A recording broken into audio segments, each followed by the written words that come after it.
pouvoir faire la restitution donc, des interviews qu'on a fait auprès de différents managers et PDG pendant la période de confinement. Alors, forcément, c'était aussi un peu leur préoccupation à cet instant T. Et on peut voir, enfin, on verra d'ailleurs qu'en 15 jours, les choses aussi peuvent avoir bougé.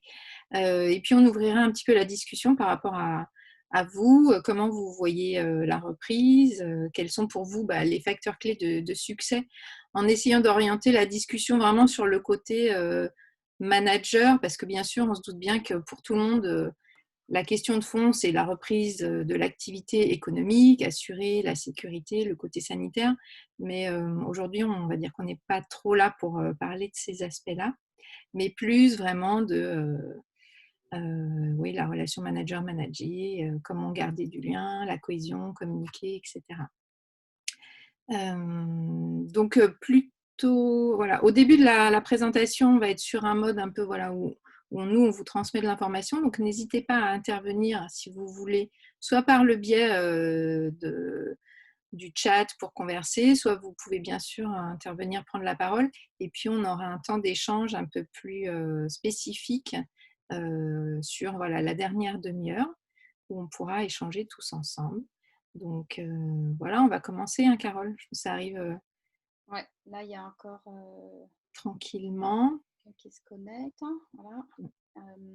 Ok, alors, Laetitia, Colette, etc. oui, c'est Colette qui arrive. Ouais. Ouais, d'accord. Alors, donc je vais commencer par Tu peux peut-être partager. mettre voilà, le partage d'écran. Voilà. Donc, Le café des managers. Bon, alors, on vous paye un café virtuel, comme ça, c'est bien. Ça nous on espère que voilà, vous avez eu le temps de manger, de vous faire votre petit café.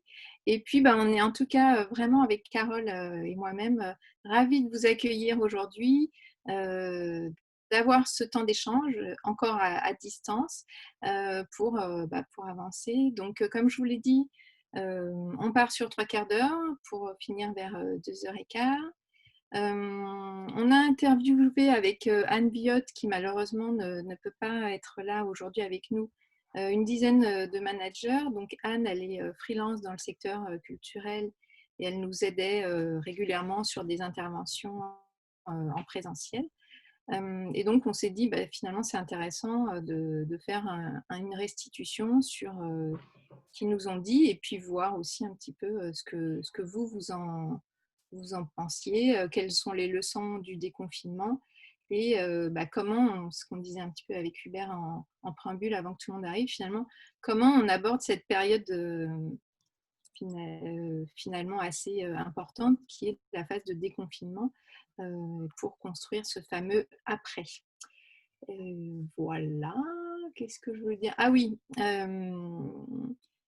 on imagine bien sûr faire un article à l'issue de la conférence pour aller plus loin et puis élargir à un plus grand nombre sur les retours qui auront été faits.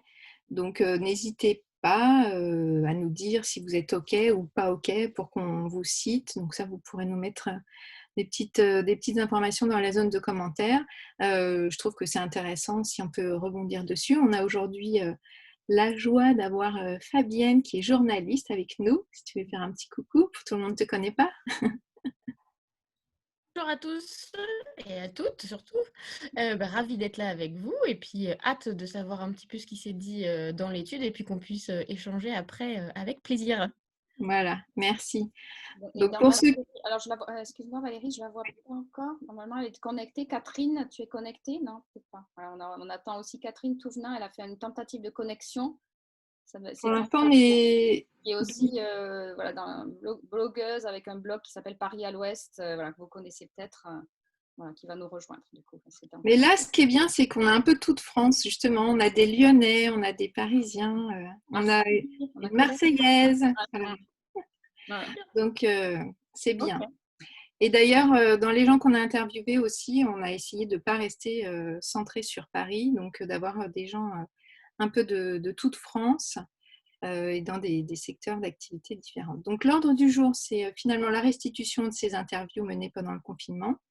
Le retour sur des initiatives qu'on a trouvées inspirantes au sein de ces entreprises, un temps d'échange autour des priorités de la reprise et puis, bien sûr, comme on est créative, on va vous livrer aussi quelques petites pistes pour rebondir, pour essayer voilà, de construire cet ensemble demain et de s'inspirer les uns les autres. Donc aujourd'hui, on a des chiffres qui nous disent que 30% de la population active est susceptible de travailler à distance et que donc justement dans un des articles de My Happy Job, il y a eu aussi des chiffres qui disaient que finalement l'expérience est suffisamment positive pour que plus de la moitié des répondants disent qu'ils ont envie de continuer à télétravailler. Alors pas forcément toute la semaine, mais de façon périodique. Donc ce qui est intéressant, c'est comment on va pouvoir aussi accompagner ce changement, ce mode de travail, on va dire, hybride, qui est en train de se construire aujourd'hui entre une alternance entre un travail en présentiel et un temps de travail à distance. Et Carole nous a mis voilà, un magnifique sondage. Est-ce que tout le monde voit bien l'écran? Oui. Oui, ok. Oui. Alors, comme vous êtes un petit peu nombreux, on n'aura pas le temps de faire un tour de table trop long, vu le format, mais on vous propose d'inscrire un petit peu votre humeur du jour. Voilà. Alors, l'humeur du jour imagée, bien sûr. Donc voilà, est-ce que vous êtes plutôt dans un état de joie, d'inquiétude, d'incertitude, de tristesse, de colère ou de sérénité? Donc si vous pouvez nous faire la petite réponse, ça nous donnera la météo du groupe. Ok, tout le monde s'est exprimé. Mais j'ai pas fait moi. Mais hop, voilà. Et Julie qui nous met soleil. Ok, Catherine. Ouais, Catherine qui vient d'arriver. Ouais. Regardez ce beau. Est-ce que vous le voyez? Ah non, il faut que je partage le résultat. On ne voit pas le résultat. Le temps est ensoleillé. Voilà. Il y a quand même un petit brouillard. Oui, c'est normal en ce moment. Et puis, l'arc-en-ciel, c'est la sérénité. Donc, plutôt positif. Ouais, merci. Merci pour ce temps de partage.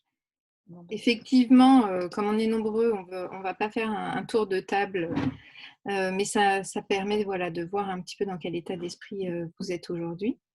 Et puis, Carole, je crois que je vais te laisser la parole sur l'enquête.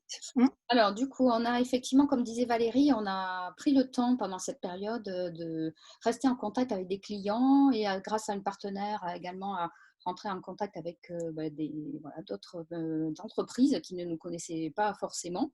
Et ça a donné lieu finalement à une enquête plutôt qualitative, puisqu'on a passé 10 questionnaires, mais des questionnaires longs de 45 minutes auprès de dirigeants, managers, issus de tout secteur. Pour le coup, il y avait à la fois du BTP, de la banque, de la pharmacie, l'organisme de formation, informatique également, des gens qui étaient dans l'ingénierie, issus de régions parisiennes et provinces. Et donc, on les a en fait questionnés sur la façon dont c'était pendant le confinement, donc je précise, comment s'organisait le travail pour eux pendant cette période, comment est-ce qu'ils avaient continué à rester en contact, à communiquer avec leurs équipes, comment ils envisageaient sur la durée, à distance et après en sortie de confinement, de recréer du lien avec leurs équipes, et quels étaient selon eux ce qu'on appelait les facteurs clés de succès de la reprise. Voilà, qu'est-ce qui allait faire que la reprise allait pouvoir être performante et se relever vite de cette période si particulière. Et donc, alors voilà, en grande synthèse, parce que vous imaginez que sur des interviews de 45 minutes, on se dit beaucoup de choses, mais globalement, alors après vous nous direz, vous, comment vous l'avez vécu, mais globalement, alors, ce que je ne vous ai pas dit aussi, c'est des entreprises aussi de taille très différentes, mais allant jusqu'à plusieurs centaines voire milliers de collaborateurs. Globalement, toutes ces structures ont une grande capacité à réagir et à s'adapter pour passer en télétravail, que ce soit auprès de leurs salariés, mais aussi dans leurs relations avec leurs clients. Pour certains, les périodes, notamment de fin d'année dernière, des périodes de grève, les avaient déjà amenés justement à se questionner et à anticiper un certain nombre de mises en place qui les ont voilà, aidés. Alors évidemment, voilà, on en est l'exemple aujourd'hui, mais avec une grande, c'est quand même assez marquant, une généralisation de l'usage de visioconférences, hein, donc type Zoom, Teams ou enfin, tout autre support. Et beaucoup de WhatsApp aussi, voilà, tous les types de plateformes ou les moyens de rester en contact avec les équipes, avec les clients, de fluidifier en fait les échanges ont été exploités, y compris avec voilà, des outils qui jusque-là n'étaient pas tellement rentrés dans les sphères pro. Ce qui est assez intéressant aussi de voir, c'est que finalement, tout le rapport au temps a énormément changé pendant cette période, avec une accélération du processus de décision. Donc, c'est ressorti à la fois en interne, hein, dans les entreprises, mais aussi, et ça c'est plus intéressant, en concertation avec l'écosystème, dans vraiment la relation de l'entreprise avec également ses clients, avec ses fournisseurs. On a été vraiment dans une période où voilà, les décisions se sont prises rapidement et les choses se sont voilà, accélérées. Voilà, parce qu'à un moment donné, il y avait aussi urgence à le faire. Alors pour cela, différents types de modalités de communication ont été mises en place.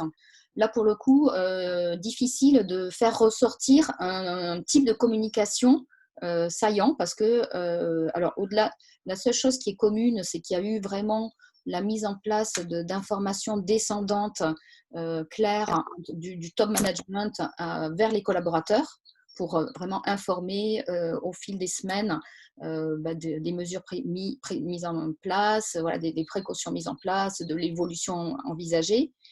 Et ensuite, dans tout ce qui concernait la communication au sein, que ce soit au sein des comités de direction, entre les managers et leurs équipes, ou au sein vraiment des équipes, tout type de modalités ont été mises en place. Que ce soit voilà, avec en général voilà, à deux niveaux, entre le manager, l'équipe, ou le manager, le comité de direction, et puis des one-to-one, mais pas systématiquement, avec les collaborateurs sur différentes fréquences. Globalement, cette période a été, et ça, il y a eu beaucoup d'articles aussi sur ce sujet, une période de responsabilisation accrue des collaborateurs, forcément avec la distance. Il y a deux éléments qui sont ressortis, c'est l'autonomie hein, des équipes, des collaborateurs, et la confiance que les managers devaient forcément voilà, assurer à leurs équipes parce que voilà, la distance l'imposait. Et autre point, ben voilà, autant il y a eu des échanges, si possible visio ou autre, au niveau des équipes, au niveau des relations manager-collaborateurs. Pour autant, il n'y a eu aucun accompagnement dans les entreprises qu'on a interrogées, aucun accompagnement individuel spécifique qui a été mis en place pendant cette période. Voilà, pourtant, on sait que tout le monde ne vivait pas la période dans le même confort ou dans la même stabilité émotionnelle, on va dire. Mais c'est un aspect qui, malheureusement, n'a pas été accompagné dans les entreprises, et encore une fois, suivi. Donc voilà, en gros, pour tous ces enseignements voilà, issus de la période. Alors là encore, si vous voulez intervenir en commentaire ou prendre la parole, hein, sentez-vous libre de le faire. Sinon, voilà, je passe la slide suivante. Alors, bien sûr, certains ont rencontré des difficultés. Alors, je reviendrai aussi sur quelque chose, c'est que finalement, dans les gens qu'on a interviewés, il y avait aussi bien de la banque, donc du service tertiaire, que du BTP, etc. Donc, ce qui a aussi donné des niveaux de réponse différents. Et notamment dans tout ce qui est BTP, ingénierie et études techniques, il y avait la problématique d'approvisionnement, d'arrêt, on va dire, voilà, c'était plus possible d'aller travailler, donc les gens ont été mis en chômage partiel, etc. Donc ça a forcément généré aussi pas mal de stress. Stress pour voilà, sa situation. Après, ce qu'on a retrouvé à peu près de façon systématique, lié plus au télétravail, c'est la situation compliquée pour gérer finalement d'un coup à la maison la femme qui travaille, les enfants qu'il faut faire aussi étudier, etc. Donc le côté gestion quotidienne de la vie de famille qui a été assez compliqué pour la plupart des équipes. Après le côté forcément beaucoup de visions, d'emails, donc ce sentiment que finalement c'était assez intrusif et que pour certains collaborateurs c'était difficile de trouver l'équilibre entre la vie pro, la vie perso, puisque finalement on est toujours un petit peu disponible. Donc ça, c'était aussi un point qui a été pas mal remonté. Et de la part des managers eux-mêmes, ils disaient difficulté aussi de trouver le bon rythme ou le bon ton dans la communication, parce qu'il y avait la communication aussi au sein du comité de direction, la communication en direct avec les équipes, garder du lien en direct avec des collaborateurs, et qu'en fait, c'était pas forcément évident d'arriver à mettre le curseur au bon endroit entre trop d'infos ou trop de réunions ou pas assez. Donc il a fallu un petit temps aussi d'ajustement pour les uns et les autres. Et après, un petit peu en off, ce qu'on a pu entendre, c'est que, alors ça, c'était pas forcément les managers en direct, mais plutôt les managers qui disaient qu'il y avait beaucoup d'informations, on va dire, très, très pro, mais pas forcément beaucoup de temps dédié à de l'informel, et que c'était justement ce temps-là qui pouvait avoir manqué. Le sentiment d'avoir été des fois un petit peu des bons petits soldats à travailler, et qu'ils auraient bien aussi aimé qu'on prenne de leurs nouvelles ou sur des temps un peu plus, on va dire, légers, entre guillemets. Parce qu'en plus, comme ça, voilà, c'est une situation qui a perduré dans le temps, donc qui a pesé pour certains d'entre eux. Voilà pour les difficultés rencontrées. On peut... J'attends juste pour voir si quelqu'un veut commenter, intervenir à ce stade. Je vais prendre la parole. Ok. Je vais prendre la parole, si vous le permettez, sur ce slide. Et d'ailleurs, j'ai failli intervenir juste avant concernant les difficultés, le stress chez les collaborateurs. Mhm. Donc, effectivement, c'est un élément important qu'il fallait prendre en considération immédiatement, lorsque notamment j'ai dû fermer donc l'entreprise et nos deux agences. C'était quand même assez brutal, même s'il y avait eu l'annonce du président. Donc, ce que j'ai mis en place, c'est une assistance psychologique. Donc, les collaborateurs ont pu accéder donc en toute confidentialité à une assistance psychologique. Et donc, j'ai effectivement effectué, ça, vous l'avez cité, sur les personnes que je savais un petit peu plus fragiles, des contacts personnalisés. C'était important, effectivement. Okay. C'est une belle initiative, ouais. Super. Beau témoignage, en tout cas, ouais, bravo. Ouais, merci pour ce retour. Et peut-être, Hubert, donc, si vous voulez dire, vous avez 25 salariés à peu près. Hein. Alors, on a grandi encore, 30. Ça a grandi depuis l'an dernier. 30 maintenant. Oui, voilà. Notre activité est un peu particulière. J'entends que même en période de confinement et déconfinement, bon, ça va, c'est un peu plus naturel, mais en confinement, on avait toujours l'obligation de maintenir une activité puisque notre activité se partage entre bailleurs sociaux. Donc, on est un bailleur social sur 4 départements, la Drôme, l'Ardèche, l'Isère et le Vaucluse. Et bien évidemment, nos locataires eux-mêmes confinés rencontraient des difficultés. Donc, il était important, là aussi, de pouvoir garder ce contact avec nos locataires, de traiter toutes les demandes d'intervention urgentes. Donc, le télétravail a été mis en place, il a bien fonctionné. Ça nous a permis de ne pas avoir, je dirais, de réclamations sur des demandes d'intervention. Et puis, ce que l'on a mis aussi en place, c'est en lien, en définitive, avec notre activité, logement social, et donc on a une mission d'intérêt général. Et donc, nous, on a mis en place une opération que j'ai appelée Gardons le lien social. Et donc, tous nos locataires de plus de 65 ans qui sont connus comme étant des personnes isolées ou handicapées. Donc, il y a eu un appel auprès de toutes ces personnes pour prendre de leurs nouvelles. Alors, ça a joué sur deux aspects. Le premier, bien sûr, vis-à-vis de nos locataires, mais également, ça a donné du sens à nos collaborateurs dans leur action. Donc, c'est vrai que tout au long de l'année, on parle de social, on parle de nos missions, mais là, elles ont été réellement, je dirais, mises en… Incarné, ouais. Voilà, Zerk, ouais. c'était très concret. C'était très concret pour eux.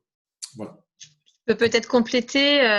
Bonjour à tous. Nous aussi, c'est pareil. Moi, j'ai 30 salariés dans ma structure, une société de service à la personne et de service aux professionnels. Donc, j'avais aussi bien des personnes qui étaient encore sur le front, très clairement, à s'occuper des personnes dépendantes et d'autres personnes qui étaient dans l'équipe. Donc, on a mis un WhatsApp pour que les uns motivent les autres, encouragent les autres et que tout le monde, que ça se passe plutôt bien. Donc, ça a été efficace. On a eu aussi, par rapport à ce que vous disiez, Hubert, nous, auprès de la FEDESAP, la Fédération des services à la personne, qui a mis en place également du coaching pour les assistantes de vie, les auxiliaires de vie qui étaient intéressés. Donc, nous, on a mis en place en parallèle de cela un appel, quoi qu'il arrive, toutes les semaines à tout le monde, à ceux et celles qui étaient en poste et ceux et celles qui ne l'étaient pas. Et on a fait la même chose pour tous nos clients, en priorité aux personnes âgées, personnes handicapées, et après à tous les autres, pour aussi aller voir un peu quel était ce baromètre et voir ce que l'on pouvait mettre en place. Et dernière chose, il y a aussi la métropole qui, alors nous on a appelé tous nos clients aussi bénéficiaires de l'APA et de la PCH, donc des prestations. La métropole a fait ce travail-là aussi, nous l'a indiqué, et moi j'ai des clients qui nous ont confirmé qu'ils avaient été appelés par la métropole. Voilà. Donc il y a eu du lien sur pas mal les liens. Ouais. Oui. Super. Merci Edwige pour ce complément. Nous, on avait justement identifié une des initiatives inspirantes au sein donc, des gens qu'on a interviewés, qui était chez Utsit, qui est une société de conseil en système et logiciels informatiques pour le secteur bancaire. Donc, ils sont une vingtaine de salariés. Et en fait, ils ont mis en place des formations courtes de 1h30 tous les 2 jours. Donc sur la base de rester au courant de ce qui se passe, faire de la veille, parce qu'en fait il y a eu beaucoup de choses aussi qui se sont développées au niveau informatique, donc c'était aussi pour eux l'occasion de rester en lien pour pouvoir conseiller leurs propres clients, etc. Et ce qui était sympa, c'est qu'en fait donc à raison de tous les 2 jours, ça revient quand même assez vite. Donc, des fois, c'était les propres consultants, les propres salariés qui intervenaient, qui faisaient part de leur expertise. Et puis, parfois, sur des thématiques où eux-mêmes, ils n'avaient pas la maîtrise ou l'expérience, ils faisaient intervenir des formateurs, des personnes externes.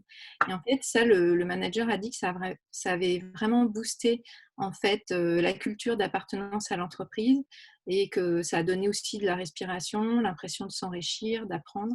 Et ça a été très valorisé par les salariés. Voilà. Alors, chez Art4Me, pendant cette période, on n'est pas resté inactive non plus. On a été justement sollicité par des clients, ce qui nous a finalement mis le pied à l'étrier pour des formations à distance. Vous nous connaissez un petit peu, on est plus jusque-là habitués aux formations, aux ateliers, au team building en présentiel. Et finalement, on s'est avec la distance, on s'est aussi renouvelé, on est créative et là on a pu l'exprimer. Donc ça a pris différentes formes, mais globalement on a animé,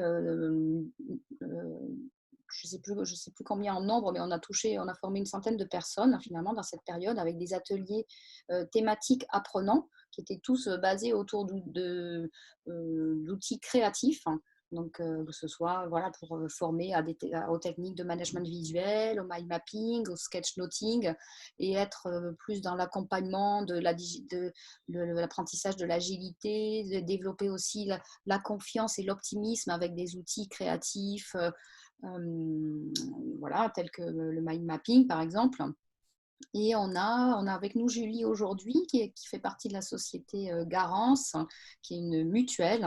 Voilà, pour donner un exemple de ce qu'on a fait aussi pour un client en particulier, qui était plus dans une logique là encore, de développer du lien social auprès de ses collaborateurs, tout en associant voilà, l'acquisition de nouvelles compétences.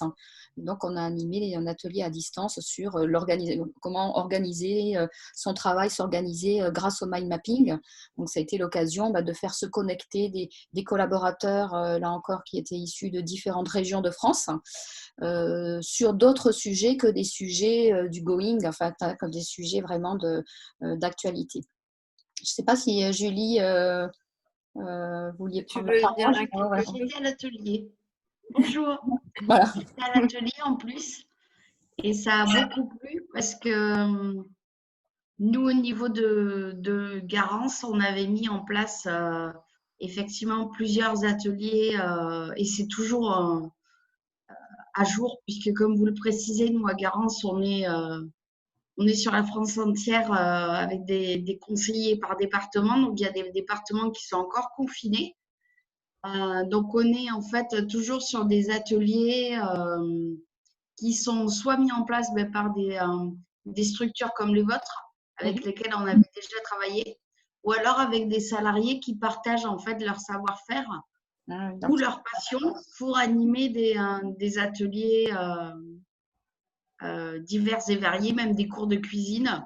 Ah oui. Des cours de cuisine aussi pour les enfants. Il y a effectivement, il y a des commerciaux qui ont proposé à leurs enfants de faire un cours de cuisine très simple avec les autres enfants des collaborateurs. Donc voilà, nous, c'est vraiment basé autant sur la montée en compétences des collaborateurs, mais aussi le côté partager ses passions, partager ses savoir-faire. Voilà. D'accord. Et merci du coup pour votre atelier aussi à vous, parce que pour avoir échangé avec d'autres collaborateurs, ça nous a aidé sur notre organisation et surtout des mamans, parce qu'effectivement, maman confinée, on ne sait plus où donner de la tête. Maman confinée, il faut être la femme araignée, voilà, qui ressemble au mind mapping. Merci Julie pour ce retour. Et donc ensuite, du coup, à la suite de ces questionnaires, en fait, on a essayé d'identifier aussi auprès des entreprises interrogées quelles étaient, selon eux, les priorités pour la reprise. Alors, comme le disait Valérie en introduction, évidemment que dans les priorités figure le fait de régénérer de l'activité, de faire rentrer du cash dans l'entreprise, d'assurer les distanciations sociales et toutes les précautions sanitaires. Au-delà de ça, ce qui leur semble prioritaire, c'est de marquer d'une certaine façon, de célébrer un petit peu cette reprise.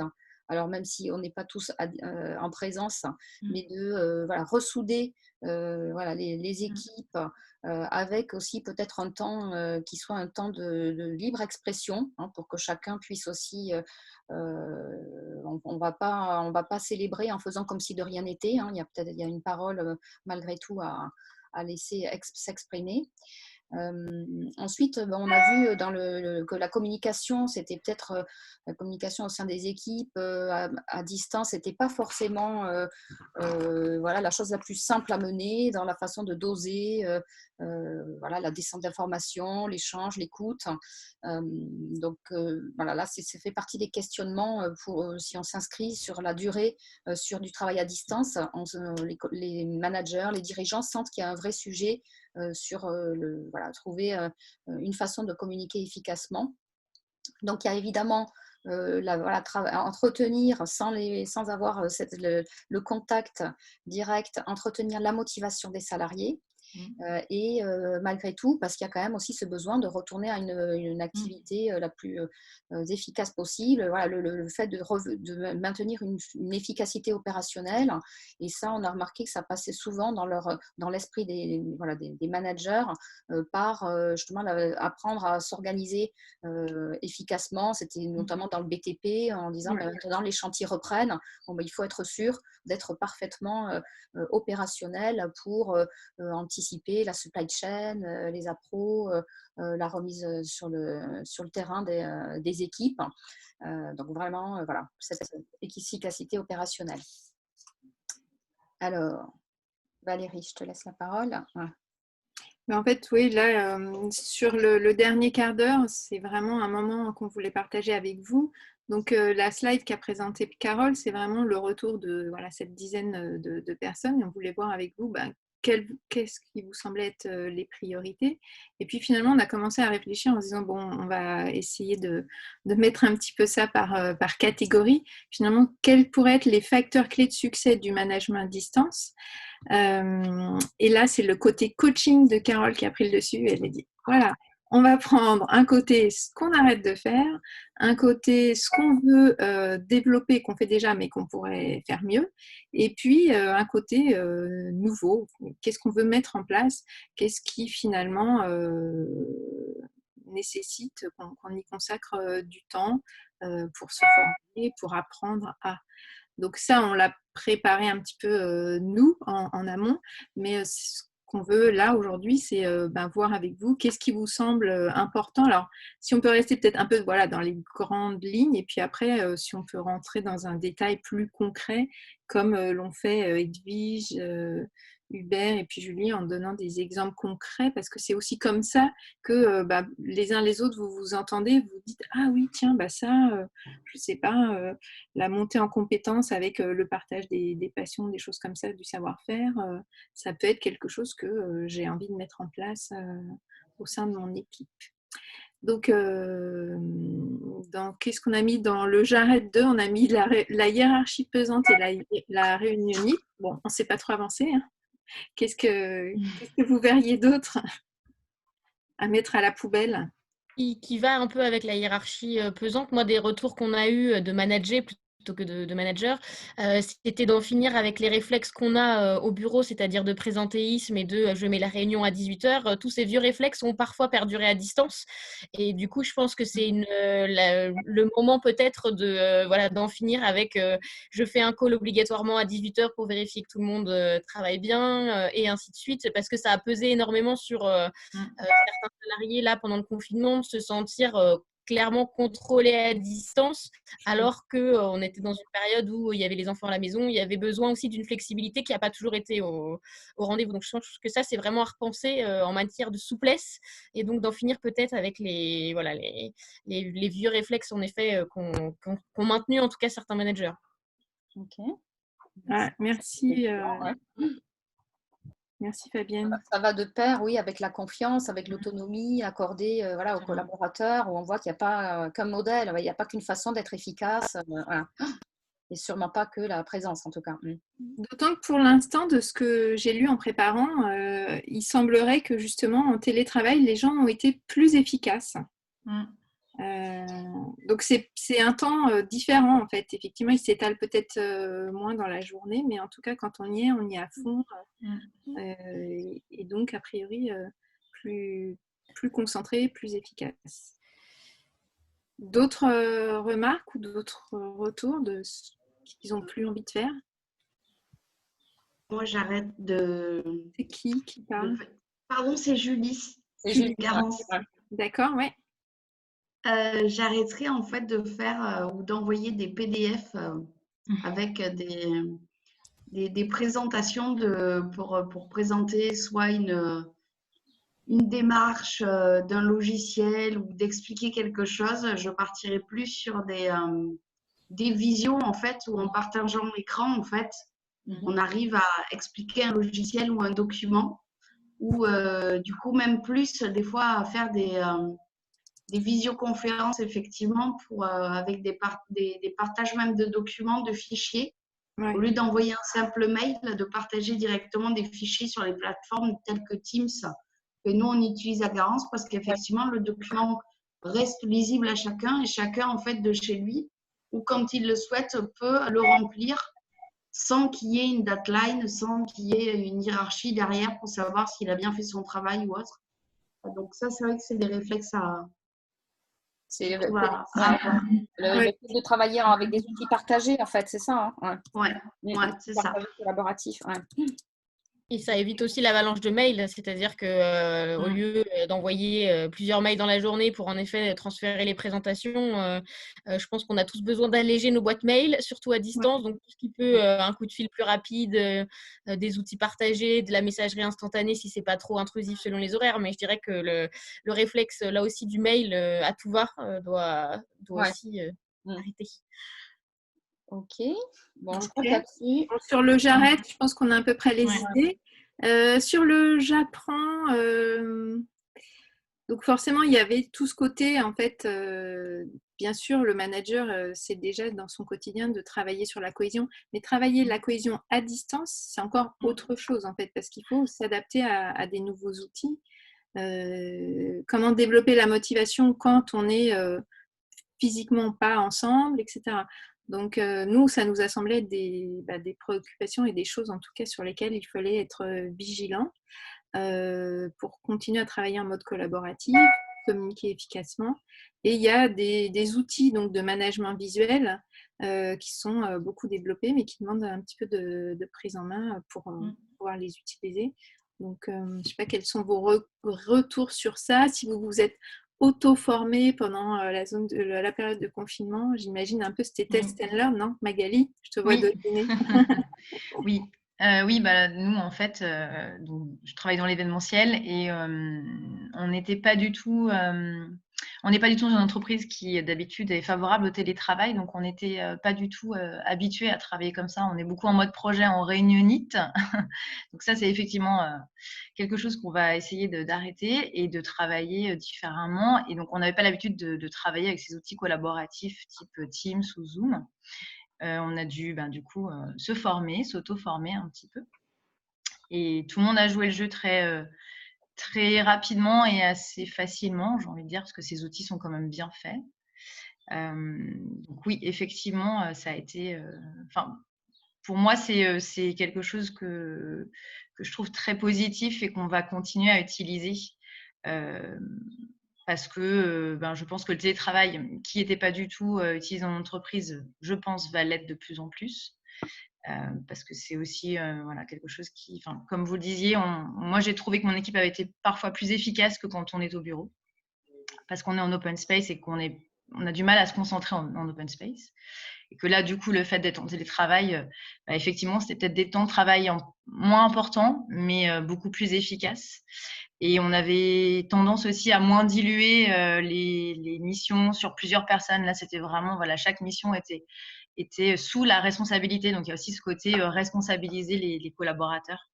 Ça a été aussi un point, pour le coup, très positif. Et voilà, donc j'apprends à, effectivement, c'est responsabiliser un peu plus l'équipe pour qu'elle soit plus autonome et que derrière chaque mission, chaque périmètre de mission, on ait vraiment une personne en responsabilité pour éviter de perdre du temps et de diluer trop les missions. Oui, puis les collaborateurs, ils apprécient ça aussi, que tu leur donnes davantage. Exactement. Oui, ils sont sentis plus investis, je pense aussi, effectivement. Ok, merci. Quelqu'un d'autre sur... je ne sais pas si vous avez déjà fait un peu ce point dans votre tête en vous disant, tiens, quels sont les apprentissages, qu'est-ce que je garde, qu'est-ce que je jette, qu'est-ce que je continue à faire? C'est une Ah, pardon.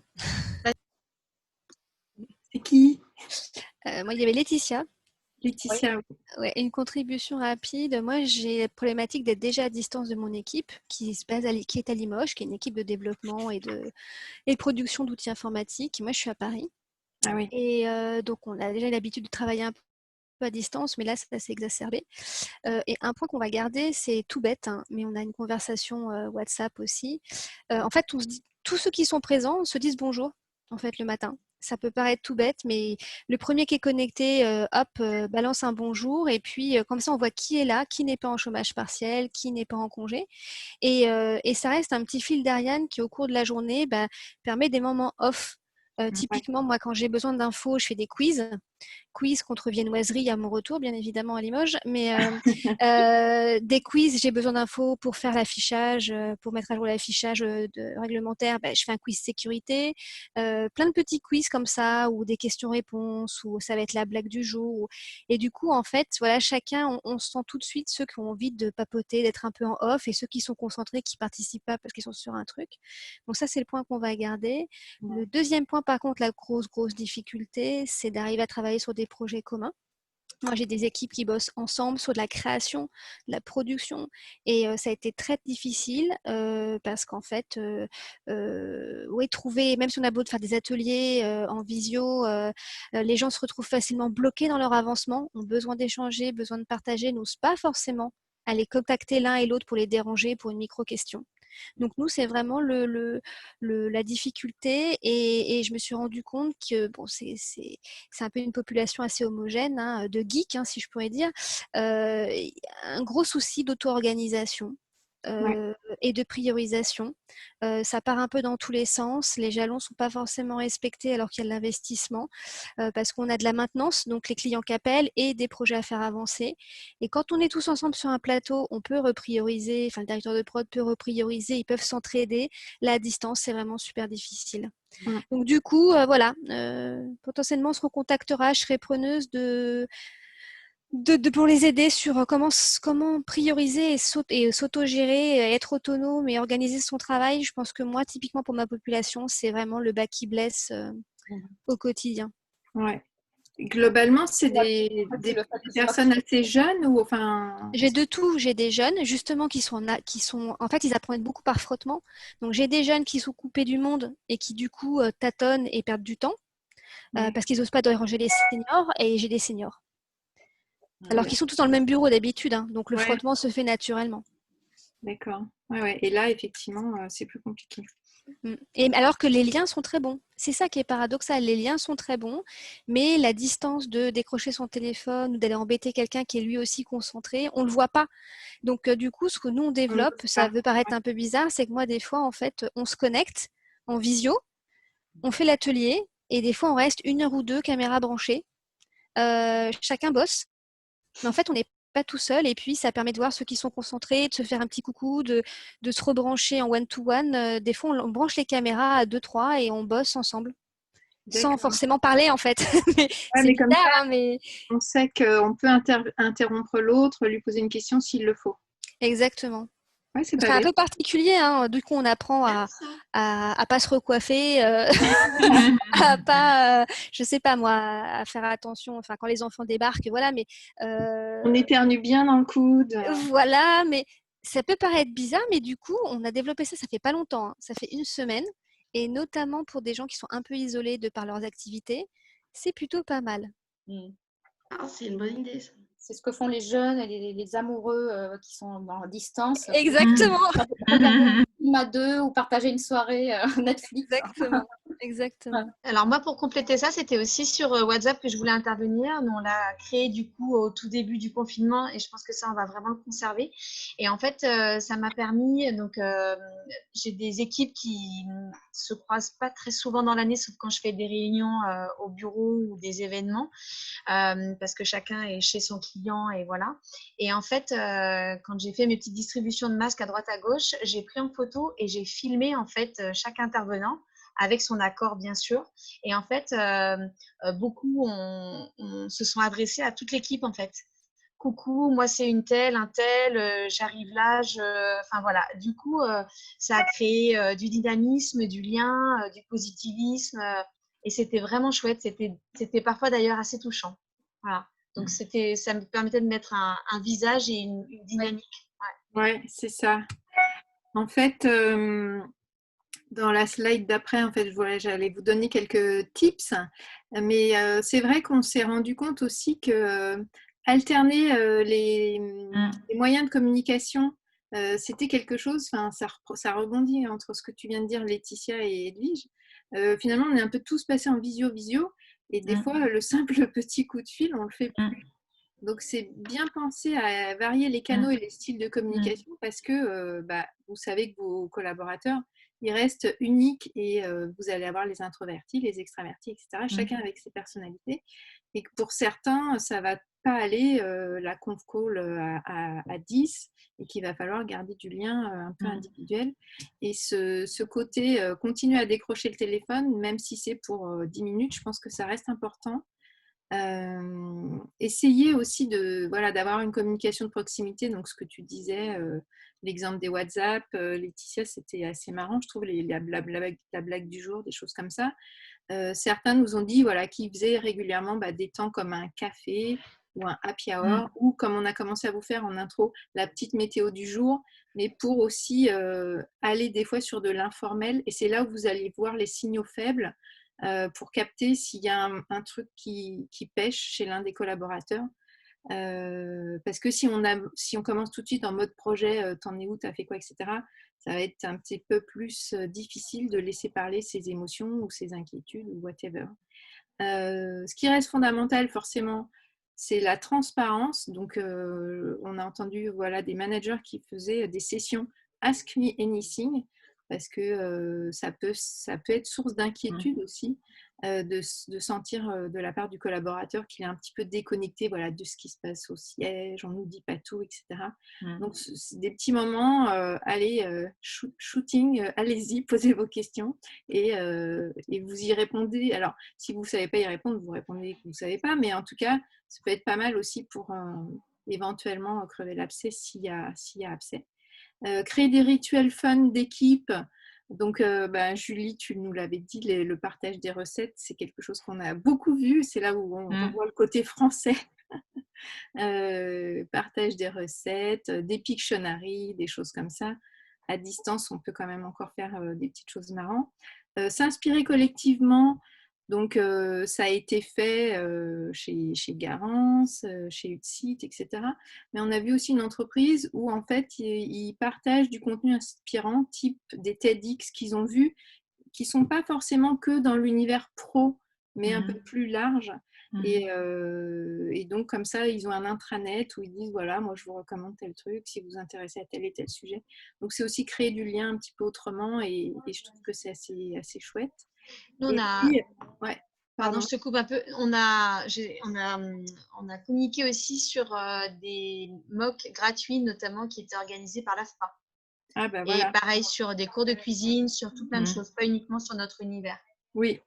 Je pense que c'est un peu l'idée de ouvrir un petit peu le contenu, quoi, pas être que sur du pro tout le temps. Et c'est le basique, mais en fait, des fois, on oublie, c'est le fameux merci et bravo. On applaudit tous les jours à 20h les infirmières, etc.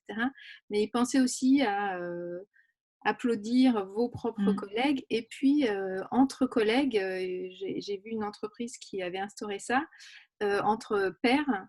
À la fin de la semaine, ils envoient un merci à un des collègues avec lesquels ils ont bien aimé bosser cette semaine ou qui les a aidés, dépannés sur une question. Et donc, ça peut-être être, par rapport à ce que tu disais, Laetitia, sur le côté, des fois, on n'ose pas s'appeler, une façon un petit peu de recréer des liens entre les uns et les autres.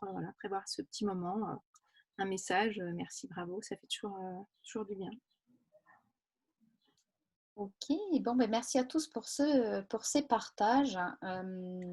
Au vu en fait, de tout ce qu'on a pu effectivement entendre chez nos clients, lire comme initiative dans les entreprises, on s'est aussi forgé quelque part une conviction chez Art4Me et on s'est dit, nous, avec nos spécificités, notre approche de l'intelligence collective, de la créativité, qu'est-ce qu'on peut faire pour être présent auprès de nos clients et comment les aider et proposer des pistes pour rebondir.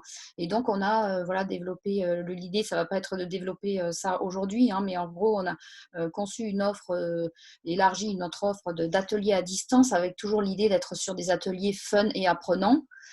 Pour à la fois être capable de continuer à accompagner le développement des compétences spécifiques pour le télétravail, que ce soit sur tous les outils collaboratifs, sur tous les outils de créativité que l'on peut pratiquer à distance. On vous a pas mal parlé de mind mapping, ça peut être du sketchnoting, différents outils. On a également étoffé également notre offre de petits ateliers qu'on appelle Feel Good pour travailler plus là, sur le côté émotionnel, sur la résilience et, voilà, et accompagner en fait les collaborateurs à une parole voilà, peut-être un peu plus libérée pour être prêt à rebondir voilà, et à être le plus efficace pour leur entreprise. On a évidemment voilà, une thématique qui nous tient beaucoup à cœur, qui est liée plus à la cohésion. Et là encore, on peut même à distance travailler avec des approches comme le World Café, enfin, avec différents formats d'ateliers sur des principes voilà, d'ateliers type un peu team building, on va dire, vraiment cohésion, mais aussi plus proche des collaborateurs pour les aider à s'exprimer aussi et à s'écouter. En fait, c'est aussi un des apprentissages de cette période, c'est que le fait de ne pas être en présence, vous avez vu, en fait, on se respecte beaucoup plus dans l'ordre de parole et donc ça, voilà, il y a des choses à faire autour de ça. Et puis ensuite, voilà, on a aussi, là on n'a pas trop eu le temps de l'évoquer, mais parce que vous avez pour certains pu continuer malgré tout vos activités, mais bon nombre d'entreprises ont été aussi à l'arrêt et se rendent compte que voilà, il faut un peu bouger les curseurs et qu'il va falloir aussi sortir de cette période en se réinventant, en amenant des offres nouvelles, en proposant voilà, des offres, en les communiquant peut-être différemment, enfin en tout cas en se renouvelant. Et là encore, voilà, donc on est, nous, capables d'accompagner le développement de l'agilité et de la créativité.